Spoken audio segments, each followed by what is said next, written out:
सात संगत जी, प्यार से कहना दान निरंकार जी। विवेक विहार के इस प्रांगण में सभी सत्संग में आए और जैसे ये शब्द सभी को एक भक्तों का संदेश चाहे किसी भी माध्यम से कानों तक पहुंचा, वो बात एक जागने की अवस्था पे आधारित है एक के कि सिर्फ एक रात की नींद से सुबह उठने का जागना नहीं। इस मनुष्य जन्म में आए हैं जिस उद्देश्य से, उसकी प्राप्ति का ये जागना। तो ये जीवन जो अनमोल मिला है, इसको जीते जीते एक इंसान कहीं ना कहीं अपने परम उद्देश्य इस परमात्मा निराकार इसकी प्राप्ति करने से खुद को ये माया में उलझा के रोक लेता है। तो कैसे ये जीवन का उद्देश्य यही कि अपने काम काज रोज़मर्रा की ज़िंदगी सब मुबारक, पर प्राथमिकता इस परमात्मा को सब कार्य करते करते हर समय दी जाए। और ये परमात्मा फिर एक वैसा परमात्मा नहीं जो अंदाजे से अपनी कल्पना से कुछ अपने अनुसार बना लिया गया। ये वो परमात्मा जो हमेशा रहा है, हमेशा से है, हमेशा रहेगा और अभी भी हर समय है, हर जगह है। तो ये जो परमात्मा के दर्शन जैसे सत्संग में भी सुन रहे थे कि हर धर्म ग्रंथ युगों युगों से भक्त संदेश दे रहे हैं कि जीते जी जाग जाओ और ये खुद अपने जीवन में ये महसूस करो, ये देखो, हर समय इसको देखो। तो ऐसा जीवन जीने के लिए ये जागरूकता, ये आवाज़ की ब्रह्म ज्ञान द्वारा जीवन में निराकार के दर्शन करके हर समय के भक्त बन जाओ, हर समय के भक्ति कर लो। जैसे ये जगह का नाम भी विवेक विहार, तो ये विवेक, ये बुद्धि, ये हर इंसान में जिस तरह भी है तो उसका करना क्या है, इसको एक चेतनता की तरफ लेके जाना है, सदुपयोग करना है, या सिर्फ एक दिमाग को हमेशा नेगेटिविटी की ओर ही रखना है। जो कुछ देखना है उसमें से सिर्फ बुराइयां ही स्कैन करके छांट के निकालनी है, या फिर एक दिमाग को पॉजिटिव डायरेक्शन की ओर भी लिया जा सकता है। एक अपनी सोच में इस परमात्मा को शामिल करके अपनी सोच भी खूबसूरत की जा सकती है। कैसे अपने जीवन में हर जगह, जब हर समय किसी भी सिचुएशन में जब एहसास परमात्मा का आता है तो मन अपने आप एक सुकून का एहसास करता है। तो ये भी कोई सुविधा अनुसार परमात्मा का एहसास पर का एक वो न रहे, उस तरह की दिमाग को ऐसे ट्रेन किया है कि पूरे दिन तो मुंह से सुमिरन नहीं निकल रहा, अचानक कोई एक अगर जा रहे हैं, कोई रास्ते में कोई ठोकर लग गई और अचानक मुंह से तब तू ही निराकार निकल रहा है। तो ये सिर्फ एक सुविधा के साथ नहीं कि ठोकर लगते लगते बच गई या ठोकर लग गई और ये भाव मन में कि चलो थोड़ी ही चोट है, ज़्यादा नहीं, तो निराकार का एहसास ये हृदय, ये दिमाग कर रहा है। ये तो एक ठोकर लगे ना लगे, एक भाव मन से, शब्द मुँह से तू ही निराकार के हर समय के होने चाहिए।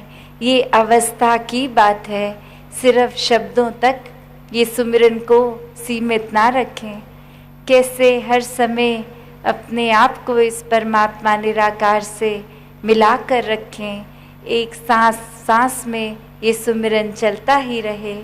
अक्सर दुनिया में जीते जीते सब ये बोल तो देते हैं कि ये जो कुछ हो रहा है ये परमात्मा की एक मंजूरी से हो रहा है, परमात्मा के एक रज़ा में, एक भाणे में हो रहा है।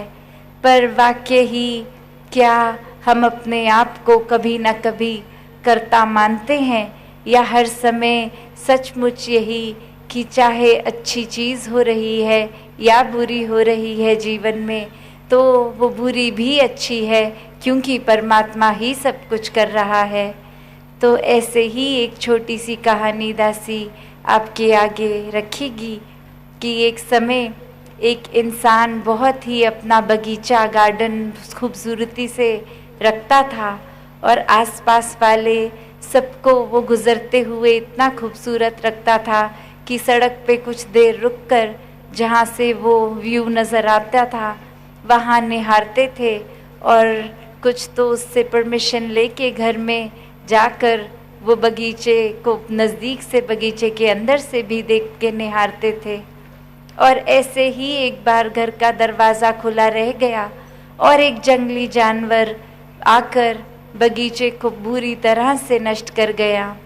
अब वो व्यक्ति जो घर खुद नहीं था वापस आके नज़ारा देखता है तो वो अब बगीचा सुंदर नहीं, नष्ट हो गया।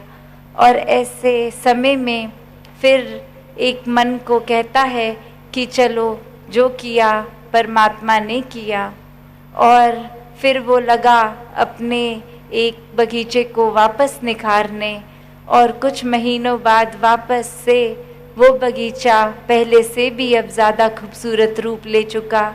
और अब एक व्यक्ति जो कि पिछले काफ़ी समय से रोज़ाना घर के आगे से निकलता था पहले भी, और जब अवस्था बगीचे की ठीक नहीं तब भी और अब भी, तो एक बार उस व्यक्ति को बोलता है कि इतना सुंदर बगीचा, ये आपने इसको एक निखारा है, आपने संवारा है। तो उस समय वो व्यक्ति के मुंह से ये शब्द निकले, हाँ जी, मैंने ही इस बगीचे को खूबसूरत बनाया है। तो बात क्या ये अवस्था में कि जब कुछ बुरा हुआ तो ये चलो जंगली जानवर आया बगीचे को नष्ट कर गया, ये तो बुराई का परमात्मा का एक श्रेय दे दिया गया। और जब एक क्रेडिट, एक कोई तरह से एक मुबारकबाद मिल रही है, एक अच्छाई के लिए रिस्पॉन्सिबल जिम्मेवार मन पे थोड़ी सी तारीफ हो गई, तो फौरन ही हाँ जी, ये बगीचा तो मैंने खुद निखारा संवारा है। तो एक बात वो नहीं कि मन में सिर्फ बुराई का समय ही परमात्मा को श्रेय दिया जाए। हर पल अच्छा समय जैसा भी ये परमात्मा की रज़ा में, और तब भी करने वाला ये परमात्मा ही। तो जीवन में हर कोई जहाँ ऐसे तो बोल लेता है कि मोह को कहाँ ढूंढे रे बंदे, मैं तो तेरे पास हूँ, पर एक कैसा पास, ये क्या सुना हुआ पास या खुद अपनी नज़र से देखा गया पास, कण कण में दिखता हुआ ये पास, या फिर एक सिर्फ समय में कुछ फ़ायदा नुकसान इत्यादि के रूप में तब वो पास या दूर है। तो बात वो कि ब्रह्म ज्ञानी तो खुद पहले इसको देखकर ब्रह्म ज्ञान द्वारा ही इसको फिर करीब महसूस करते हैं, और फिर ऐसी करीबी जो हर समय 24 घंटे की करीबी है, ये एकमिक अवस्था, फिर परमात्मा और मन में अपने कोई फ़र्क भी नहीं, ये आत्मा परमात्मा का एकमिकता होना, ये आत्मा की जन्मों की भटकन दूर होनी उस क्षण। तो कैसे एक जीवन में आत्मा परमात्मा का मिलन, हर समय ये मौजूदगी, फिर ये फ़र्क नहीं कि शरीर में श्वासें चल रही हैं तो भी परमात्मा से मिले हुए हैं, और जब इस परमात्मा ने ये श्वास बंद कर दी, शरीर से आत्मा का विछोड़ा हो गया, तो भी ये आत्मा परमात्मा से एकमिक होकर एक भ्रमलीन अवस्था। तो कैसे हर कोई अपने जीवन में हर समय के लिए जितना ज़्यादा इस परमात्मा में खुद को रचे, उतना ही ये रंग गहरा चढ़ता है। ये भक्ति भी उतनी ही फिर प्यार में डूबकर इस परमात्मा के एहसास में रहकर हर समय की हो जाती है। कैसे अपने जीवन में फिर एक सोचना नहीं पड़ता, या किसी समय किसी के शब्दों से मन में इमोशंस और प्रभाव के कारण कोई भक्ति की अवस्था बदलती नहीं है। ये तो मन स्थिर और एकदम सहज जीवन जीते जीते परमात्मा के एहसास में इस निराकार को हर समय देखकर मन में बसाकर जीती चली जाने वाली जिंदगी बन जाती है। ये जीवन फिर एक बहुत ही श्रेष्ठ जीवन बन जाता है जब हर समय इस परमात्मा को श्रेय दिया जाता है, हर श्वास में हमारे हर चीज़ों का। और ऐसे में तो फिर कहने वाले ऐसी भी बात बोल जाते हैं अक्सर कि अगर कोई वो एक इंटेंशनली, एक जानबूझकर किसी के साथ गलत भावना मन में रखकर गलत काम कर देते हैं और बोलते हैं कि ये भी तो गलत काम हमसे फिर परमात्मा ने ही कराया होगा, तो बात इसमें क्या कि क्या कभी भी परमात्मा एक नफ़रत का, वैर का, ईर्ष्या का ऐसा रास्ता कभी भी किसी ने सुना है कि बुराई का रास्ता लोगे तो मोक्ष मुक्ति के हकदार होगे? या एक असली मनुष्य तो तभी बनोगे जब अपने मानवीय गुणों को त्याग दोगे और एक वैर ईर्ष्या करोगे, एक बुरे काम करोगे हर किसी के साथ।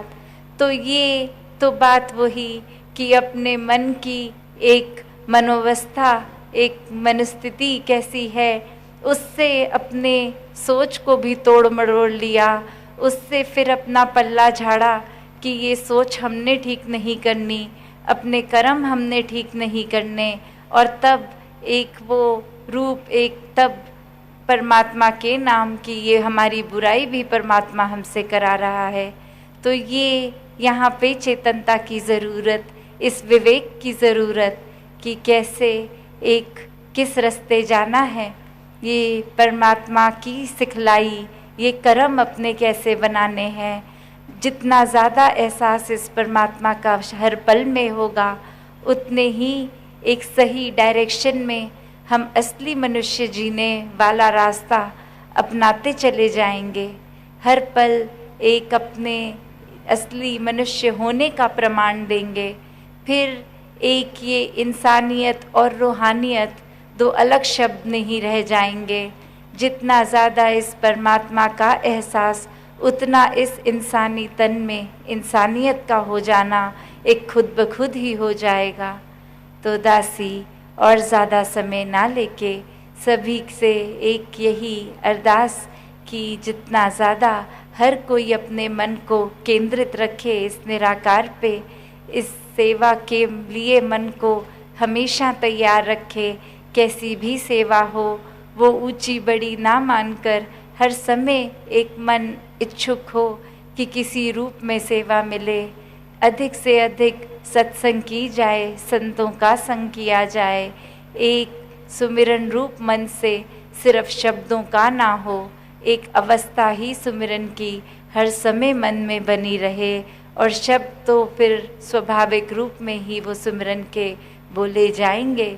तो इस तरह अपने आप को हर समय परमात्मा पे केंद्रित रखने का फोकस बनाकर हर कोई अपने जीवन को जीता चला जाए। सत संगत जी, धन निरंकार जी।